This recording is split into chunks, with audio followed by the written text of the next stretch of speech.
Welcome back to Pittsburgh Sports with Scooter. Scooter here. So the Pittsburgh Pirates beat the St. Louis Cardinals yesterday for the second time in a row to take the series from the St. Louis Cardinals 2-1. It's about time. They desperately needed to do that. It feels so much better to say that the Pirates are 2 games above 500 as opposed to being 2 games below 500.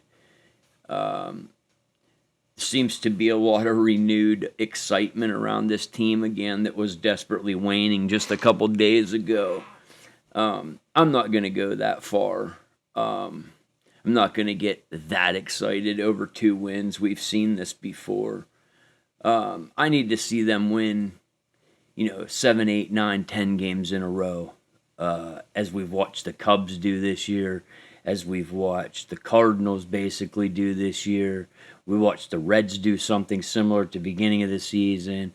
I think the most the Pirates have won so far in a row is 5, and then they've turned around and lost 5. So still waiting for the run. But what I really wanted to talk about, well, before I go there, wasn't that at bat in the first inning interesting from Brandon Lau?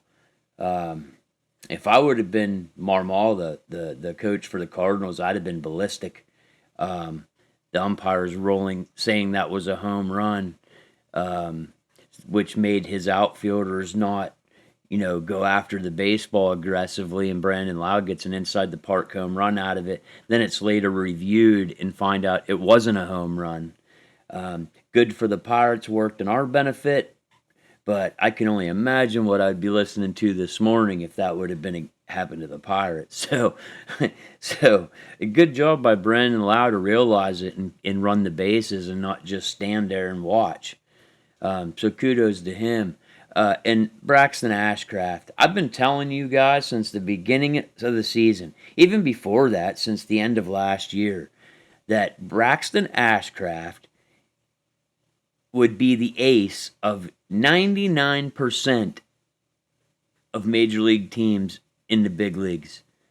He's not here because of Paul Skeens, but I'm here to tell you, Braxton Ashcraft, if he's not as good as Paul Skeens, he's about as close as you're damn gonna get. And I've been saying this for a while. The fear with him is the innings. He's never pitched more than 118 innings. He's already at, I believe, 62 or 63 innings. So he's already halfway to his highest inning total. The Pirates are not going to let him go past 150-ish innings. I don't know what they're going to do. It's a good problem to have, but I'm going to be one upset fan when we're making a pennant push or a wild card push here in a few months, and we can't use, if not our best pitcher, our second best pitcher in Braxton Ashcraft. Yes, I said it. I know I'll get some ballistic comments over saying the best or second best, but this Braxton Ashcraft is awesome. We'll see what happens. I don't know how they're going to solve that problem. The reason I really made this video was to talk about are the Pittsburgh Pirates finally starting to get aggressive? And what I mean by that is they're finally calling up their top prospects. You have Garcia, a.k.a. the Password. They just called up Emerson Valdez, who is probably their best hitting prospect in the farm system. And they called up Wilber Dotel, who I've been calling for him to be called back ever since he was sent back down. He could seriously be one of the huge answers in this Pittsburgh Pirates bullpen. He pitched yesterday. He did give up a couple hard hits in a run, but man, then when it mattered, 2 strikeouts back to back, he just shut the Cardinals down. Those last few fastballs he threw to those last 2 batters, there was some purpose behind them. Wilber Dotel was on a mission, and he was like, this ain't happening no more. Boom, boom, boom. Strikeout, strikeout. Eat that, St. Louis. But, yeah. in the past, if you've paid attention to the Pirates, they've been really apprehensive about calling up their young top prospects.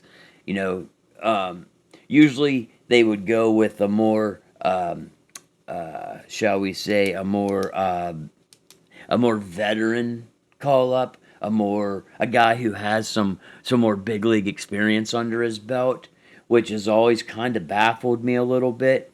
Um, they're trying to figure something out here, and with uh, yeah, with O'Hearn injured, this is the time for this to happen.